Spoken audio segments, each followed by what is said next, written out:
This podcast is brought to you by Free Buddhist Audio, the Dharma for your life. Our work is funded entirely by donations from our generous listeners. If you would like to help us keep this free, make a contribution at freebuddhistaudio.com/donate. Thank you, and happy listening. Welcome to Buddha Day.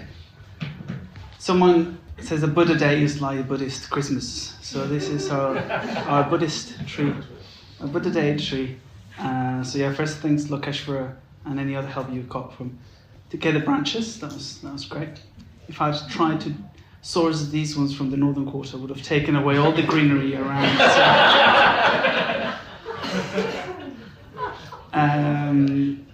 So welcome. We need to keep remember, why are we here?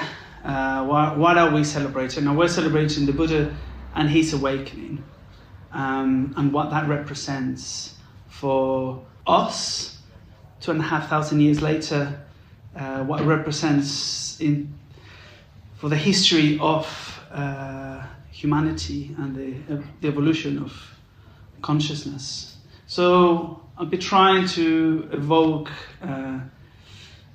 that significance. And yeah, as Sister Jyoti mentioned this morning, or earlier this morning, it was still in the morning, the Buddha, Gautama, before attaining awakening, he said, I am willing to do this. I'm going to sit here until I completely wake up, until I've gone beyond all conditioned existence. He said, because to strive, to search for truth or for satisfaction, for permanence, for freedom in other things that were conditioned was obviously a failed attempt. So he had to break through conditionality to the point of how he said, I'll be here and I'll do it, even if it means that my blood dries up, even if it means I die. So it's quite interesting to begin with that you need that determination of leaving all behind, even life. Yeah, I'll leave that as strong and weird as that sounds for the moment.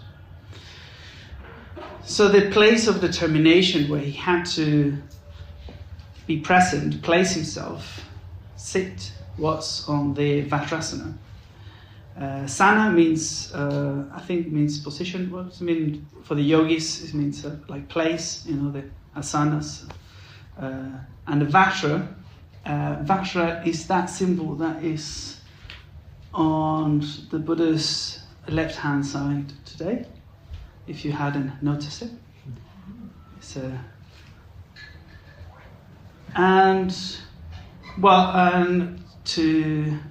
To explain a bit of the meaning of the Vajra, because the Buddha attained awakening was in the Vajrasana. So to begin exploring this symbol, I'd invite my teacher, Sangharakshita, who this year we are marking and celebrating his 100 years. So I'll let him explain a bit the significance of the Vajra. Bhante? First of all, just a few words about Vajra in general. Broadly speaking, the image, the symbol of the Vajra is peculiar to Tantric Buddhism. But we do find, nevertheless, important anticipations of this image much earlier on in Buddhism. Now I'm going to deal very briefly with just 2 or 3 of them, because they'll give us some idea of some of the early symbolical associations that the Tantric Vajra image or Vajra symbol came to assimilate. First of all, Vajrasana. Vajrasana, or Vajrasana. We find references to this from very early times indeed. Vajrasana means diamond seat. Sometimes rendered diamond throne. So what is this diamond throne, this Vajrasana. To understand this, we have to go back a little, back to the biography of the Buddha, back to the Buddha's enlightenment. We know that the Buddha gained enlightenment, became the Buddha, awoke to reality at the age of 35 at a place now known as Bodhi, in the state of Bihar. And according to tradition, the Buddha gained enlightenment, awoke to the truth, sitting at the foot of a great peepal tree. And the spot on which he sat, the spot at the foot of that great peepal tree, came to be known quite early in the history of Buddhism as the diamond throne of Vajrasana. As a matter of fact, Tibetan Buddhists, you will find, still refer to Bodhi as Doji Den, which means simply Vajrasana in Tibetan. Now, why was this? Why was the spot on which the Buddha sat when he gained enlightenment known as, or termed, the diamond throne? Well, we are told, according to tradition, that it was so called because all the previous Buddhas in previous world cycles had sat there and gained enlightenment. But one might well ask the further question, well, why had they even sat there? Why not on some other spot? What started this whole tradition? What was the basis of it? What was the foundation of it? And to understand this, we have to go a little into traditional Buddhist cosmology. Not one of the most popular aspects of Buddhism, but one which, for some people at least, can be quite fascinating. We know that in Buddhism there's no such concept as a personal God, a supreme being, which means that there's no such thing as a creator. And because there's no creator, obviously there's no act of creation. So the question arises, well, how, according to Buddhism, did the universe come into existence? If it wasn't created by God, because there is no God, well, how did it come about? How did it happen? The Buddhist teaching, of course, is that the universe evolved. Evolved over a vast period of time, over millions upon millions upon millions of years, or eons even. I've no time for details, but when we can begin to understand what is happening, there is, as it were at first, throughout the whole of what we know as our universe, a sort of what the texts call a fire mist. A fire mist, a thin fire mist diffused in all directions, is possibly what we would call now a sort of vast mass of incandescent gas. And we are told that after millions of years had gone by, this fire mist, this vast mass of incandescent gas, started cooling, started condensing, started solidifying. And in it, there was one spot, one place, where it started cooling, started condensing, started solidifying. And this point where that whole process started subsequently became the central point, the spiritual axis of the whole world. It was the first point, we are told, to emerge at the beginning of the cosmic process, and it will be the last to disappear at the end of the cosmic process. And it's seated on this spot, we are told, that the Buddha, a Buddha, any Buddha in this world system, gains enlightenment. This is what became the diamond seat of the diamond throne. Now from this little excursus into traditional Buddhist cosmology, which has also, we can clearly see, symbolical overtones, the vajra is associated with the symbolism of the central point.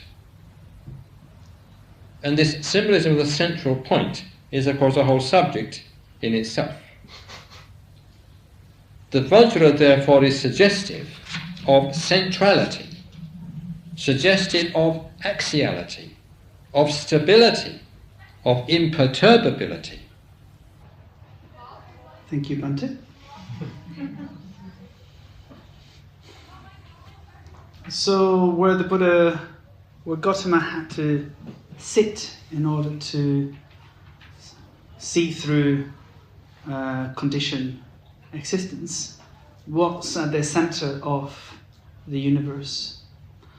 So you have both the Vajrasana that sits also in between, the core of the Bodhi tree. The Bodhi tree also, the tree of life, the tree of the people, is also a rich symbol a universal symbol. In a lot of traditions, the tree of life, and I think one of the tree of lives, I think from a more pagan tradition, which you also have downstairs at Hinterland. Plug number one. I should not plan it to plug number one. But you have the Vajrasana right at the core of the tree of life, which in a lot of I'm distracting myself. Which in a lot of traditions is served to map the world, both the underworld and the skies. But it's not.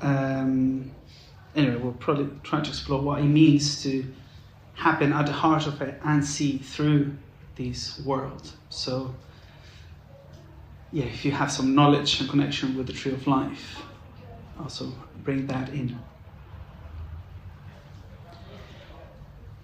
So, I'm quite interested in the point of awakening by our Buddha Gautama Shakyamuni. Marking a definite spot, a definite position in the history of evolution of consciousness. So we have this image of that everything that exists has emerged from this point. And also in Buddhist tradition, we have the 6 elements. So we have, this image that Bhante evoked, we have this big expansion of heat that eventually starts cooling. And within that we start noticing characteristics. All this happens perhaps within space or within emptiness. One was empty space, pure of potentiality. This starts happening. And in what we experience or see to be matter has different solidities and densities, both what's more solid, liquid, what's air, heat, all that starts to diversify, starts cooling down. And consciousness finds expression through life, through more complex organisms. Also been a particular expression of a complex, complex organic organism. And the Vajra represents also this. There's a clear division. You get 2 different poles. But what you see in the Vajra, those poles are united, and yet they're quite separate.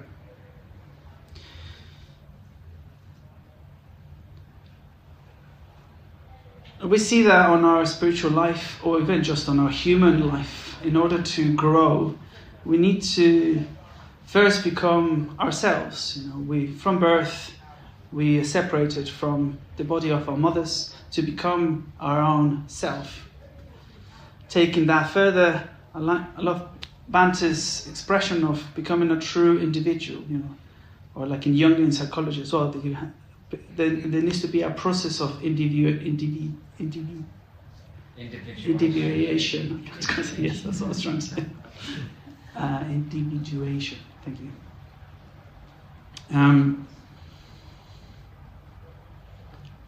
As Bhante also said, we need to first be a happy and healthy human being before trying to do substantial growth, substantial spiritual development. In a way, in Gautama's life, perhaps we see that through first just having gone through particular extremes or conditions of way of being. One, from being quite protected from the world, from the suffering particularly perceived by engaging with death and illness and old age. You see his father trying to protect him from this. But then seeing that protection, that alienation from relating with those aspects of life was limiting. So he had to leave that from that very protected situation to seek the truth. And in trying to doing that, he engaged in extreme asceticism, trying to, on one, he kind of perhaps overprotected his life and his body to try to take it to its limits in order to see if that was an obstacle from the truth and see the truth more clearly. And obviously that didn't work. So as Stereojoti just mentioned, he started to look after himself a little bit and his body, and actually noticed that it was through awareness and with awareness, with mindfulness, that I don't quite wanted to use that word, but because it's oversimplified nowadays, but trying to bring a different aspects of awareness and engaging with the world is through, while looking after his body, by engaging with what he encounters in a particular broader mindful way, is that he could see through the polarity, through the conditioning.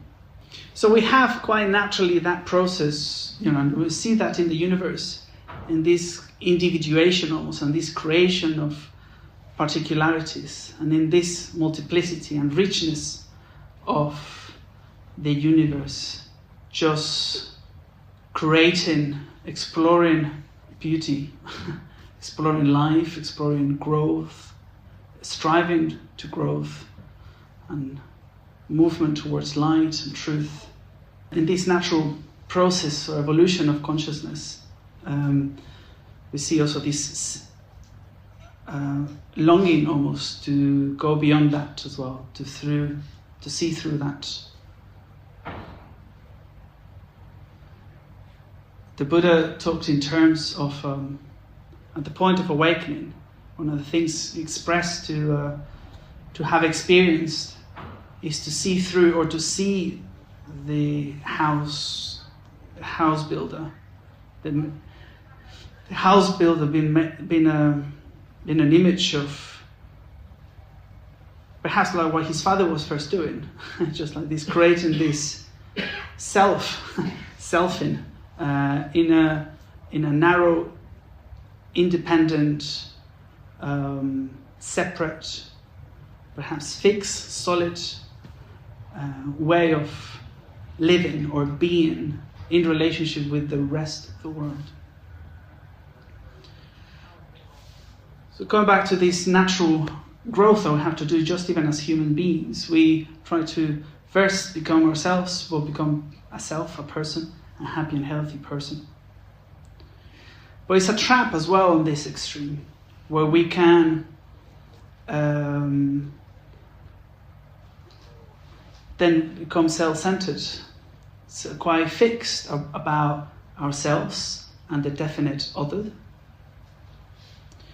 We, in a way, from practical ways, we learn to engage with the world as other, and us as definite entities or things in this world. We're separate, and we have to, even in our mutual interaction, we have to say, "Oh, hi, my name is Sanghadhara. I like this and that," and what do you like? What's your name? Allows me to know how to interact with you. We can believe that in a almost ultimate way, even though it's quite practical, quite useful way of navigating the world. It also limits how we engage, and also limits us from seeing what is also really happening.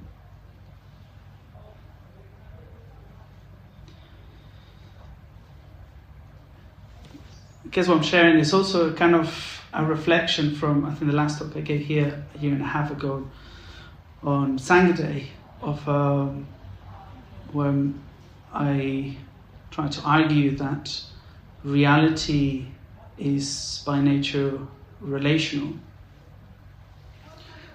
So things don't encounter things. An encounter happens, and things are to be almost described or identified in this encounter. So right now, it's not purely that I am. Well, it's conventionally, I suppose I could say that I am here talking to you, and you're definitely out there, and I'm definitely over here.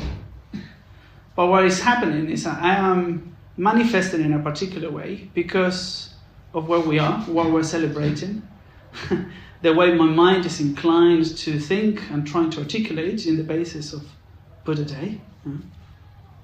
I'm talking to you in English, which is not the first tongue I learn. So it's so I am manifesting in relationship to what is happening. It's just context in a way. There's no things in context. There's just context, and I am manifesting in this context.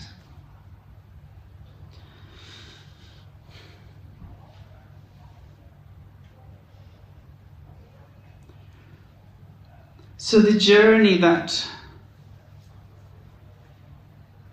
basically was meant for the Buddha's awakening to happen is that the whole of the universe had to allow that division to emerge, that individuation of both singular consciousness and entities and lives to emerge.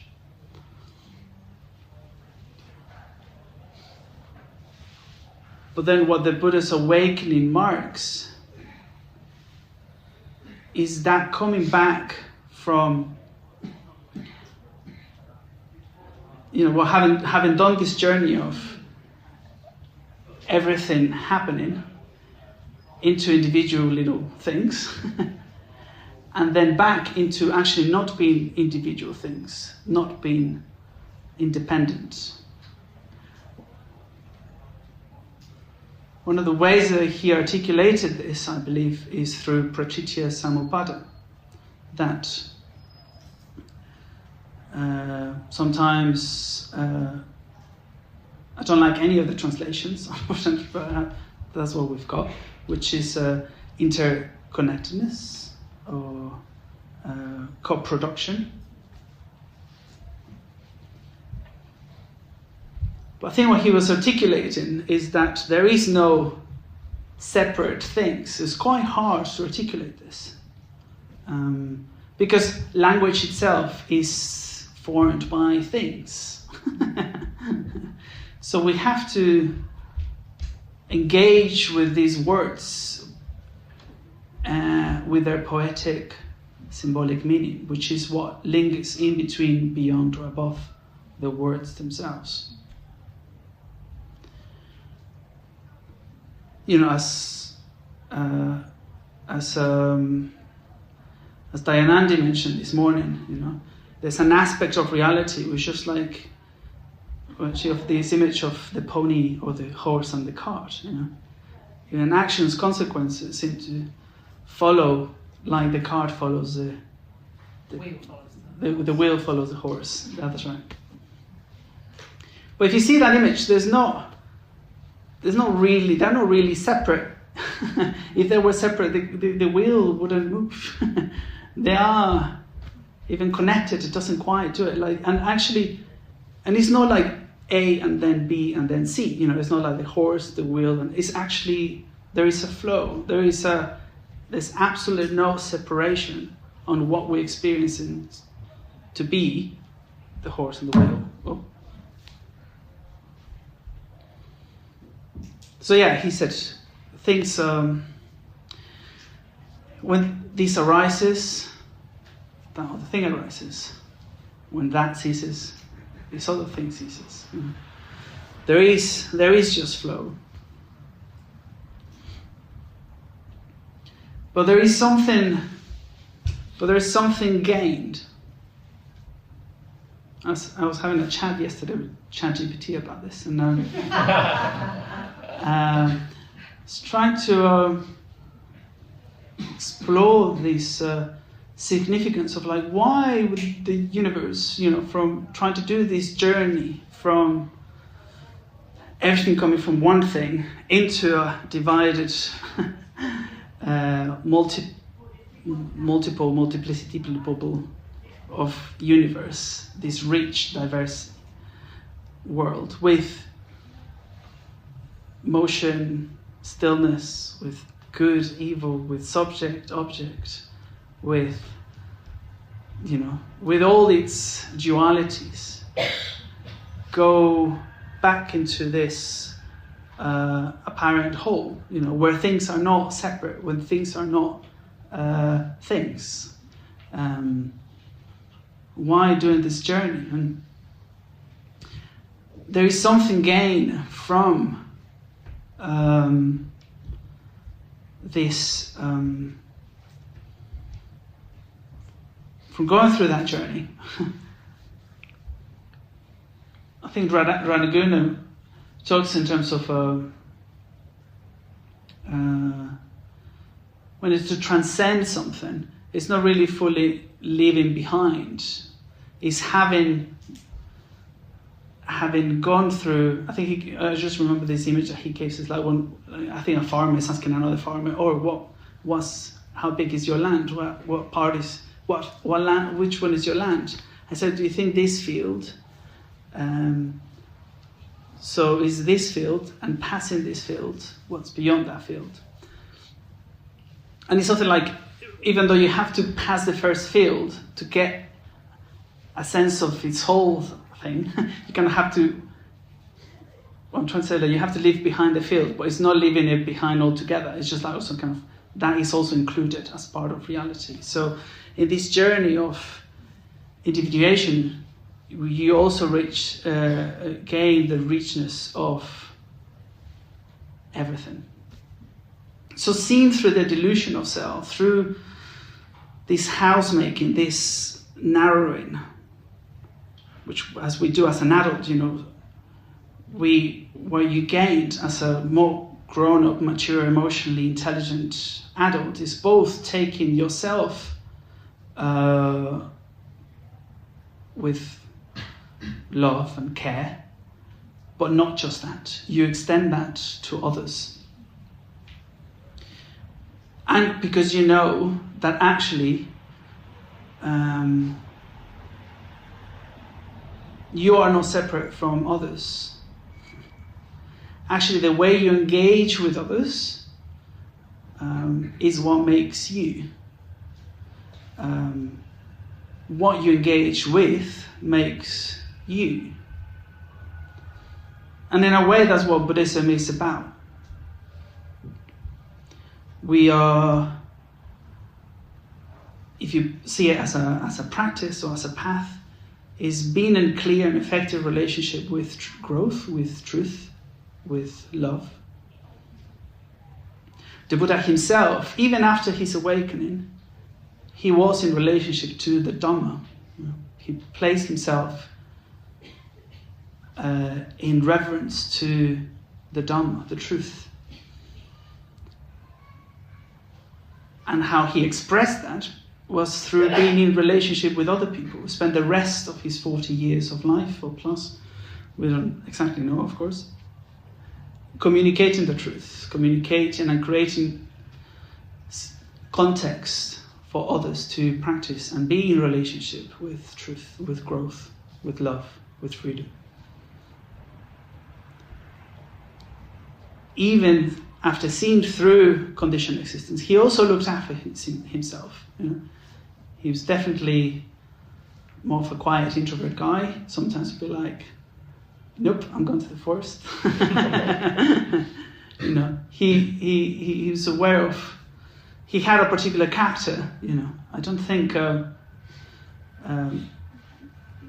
talking about Myers-Briggs, it's not that he would probably have a definite fixed Myers-Briggs, or all of the Myers-Briggs.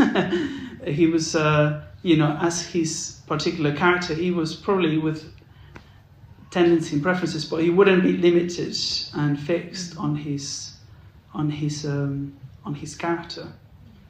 Yet, yeah. So he was in the world, but not of the world. And that allowing him to respond creatively, more compassionate. Metta or Maitri, well, the Buddha's emotional, if you want, quality or temperament.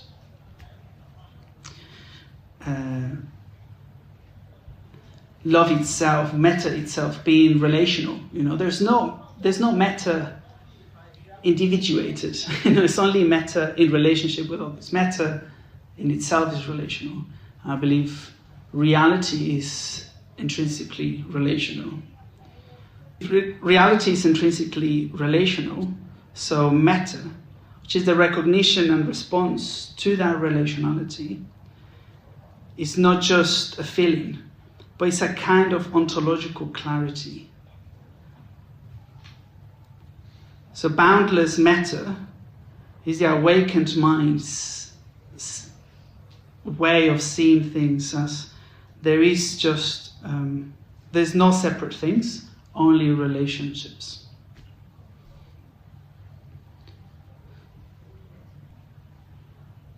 So love, metta, is not a sentimental, good way of being, or even pleasant. It comes from a recognition of this real, not real separateness. To hurt you is hurting me. You know? What we do with this to this world is to do it to us, because we are in this world. You know? I'm teaching the intro course for the moment, and you know, we see this battle of actually our minds and the body. It's like, I can't really be in my body. Like we do separate our minds and ourselves from our bodies sometimes. Well, most of us culturally, you know, so we talk about our body as this independent thing that we're in. We don't even inhabit, you know, we're just in it. And we can fix it and we use it in order to navigate the world, you know. So we're like these little aliens behind our three eyes, you know, that's just thinking, Men in Black, this little. I really think just in images too. I have no idea what's going on.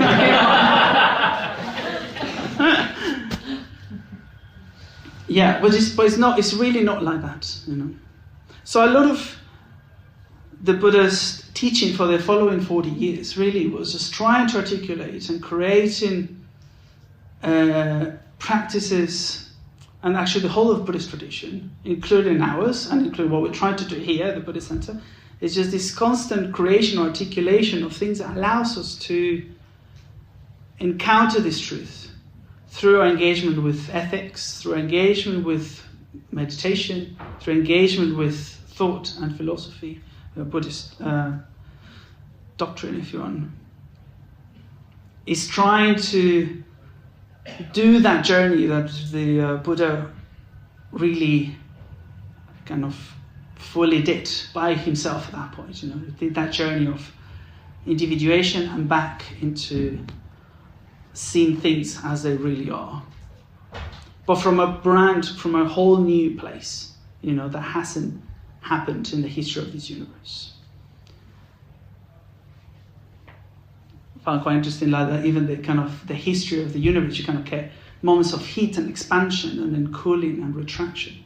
So, and then perhaps on the back into, actually, and there's theorists on physics that they said, they think that maybe the universe eventually starts again contracting and going back to that small point of Big Bang. So, but anyway, in this particular expansion, probably of the universe and consciousness itself, what the Buddhist awakening represents is that point of consciousness is not just divided, is back into relationship and back in awareness with reality. So it's a big thing. And the fact that he did that allows us to have ways of articulating. We have poetry, we have practices, in order to kind of get a glimpse of that, get a taste for that, to then fully inhabit that perspective.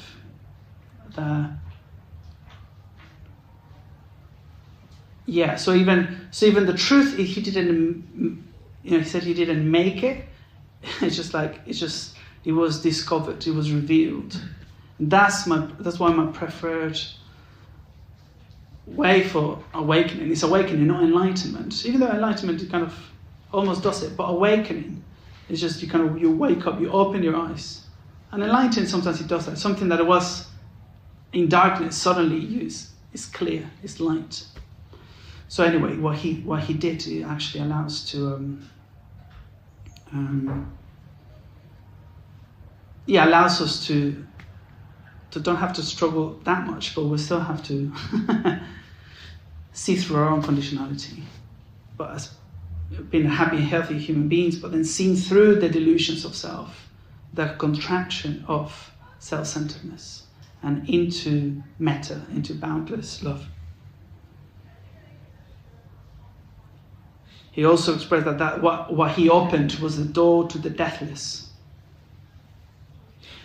And I love this image, and I'm probably going to finish with that, but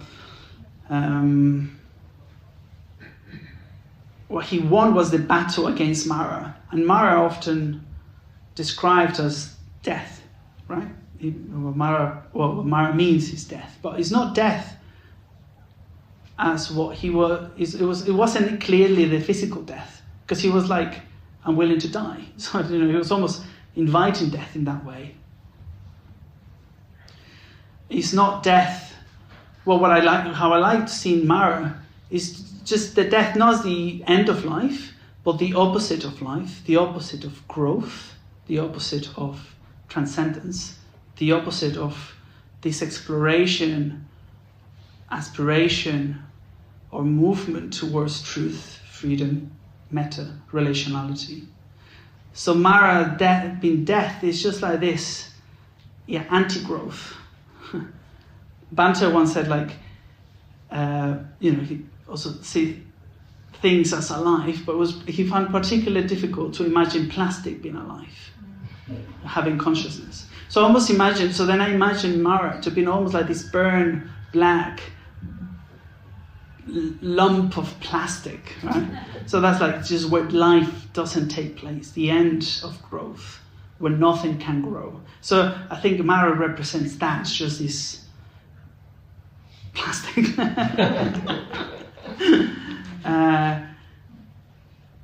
It's just like, and also, and you can see that contraction, that lack of wanting to grow. There's this kind of a familiarity of the solidity that plastic offers, the utility, but it's just limiting. It's not life, it's not growth, it's not beauty. And that's important for us. We need to respond to that, strive to that, explore that, express that. So what the Buddha did through that sitting at the center of the universe, to transcend duality, transcend conditioned existence. What he did, and I imagine this, another image for you, if you like Philip Pullman, just like when with the knife, when you open the gate to a different dimension, just like that energy that's just released. It's almost like that kind of had to open the door, and he opened the door to the deathless, because nothing dies, but there is just life, there's just growth, there's just relationality, there's just metta.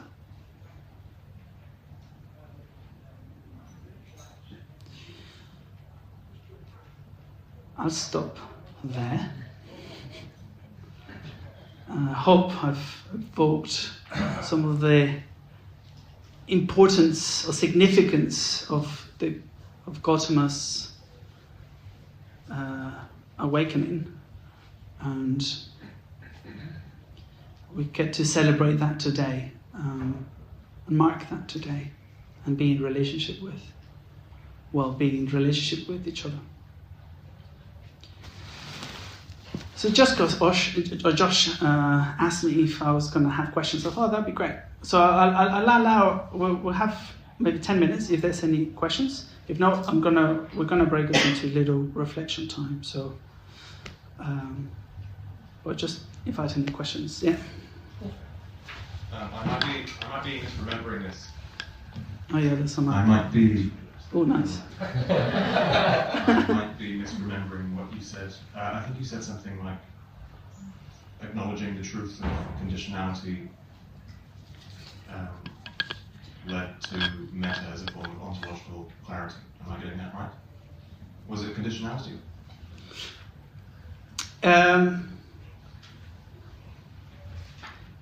Yes, I guess it's the ontological, for those that don't know what kind of that word means. It's like what's ultimate, what's primordial almost in the universe. And so yeah, I think metta is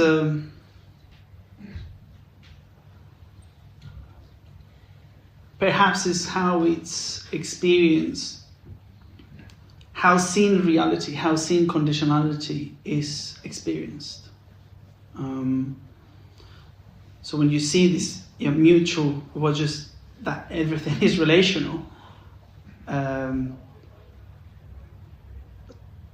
that's experienced as metta or with metta. This is kind of, I said metta is this recognition and this response to reality.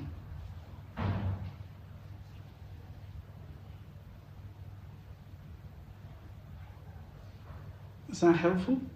I'm trying to articulate it in different ways, but I don't think. Yeah, I think so. I think I wanted to ask you to flesh out the connection between the two.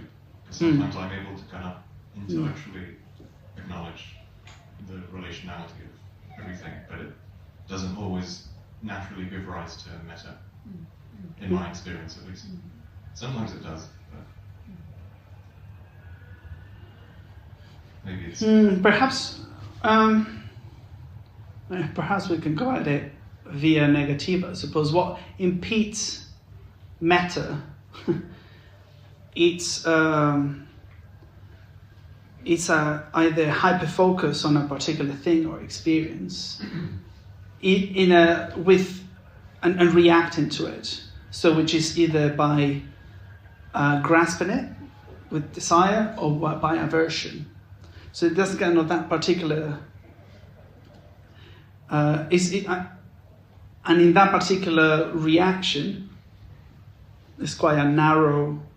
There's a solidification, I suppose. There's a separation, I suppose.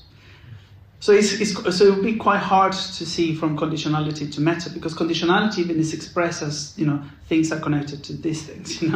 This thing, then that happens. Well, actually, what metta is just by seeing just the relationship itself. So in a way, it's a kind of shifting from left hemisphere thinking, which is just kind of separate, individuated kind of way, into a right one, which is more the relational. So it's harder to focus, I suppose. So if you have two things, instead of looking at one thing and then the other, what you need to do is like what's in between, which is like is way subtler. But it's just but that's so it's kind of it's a shift of focus. It's a way. We need to engage other way of attending. But in a way they are kind of connected, because with language and with others it's hard to talk about relationality without the things that are related, and yet relationality is primary, but once you realize that that's what's actually happening, and that there is just flow, there's just connection, it would be fool trying to stop that or alienate ourselves from that relationality. So from that sense, metta that's why it's kind of ontological clarity. Is that helpful? Yes, thank you. We hope you enjoyed this week's podcast. Please help us keep this free. Make a contribution at freebuddhistaudio.com/donate. And thank you.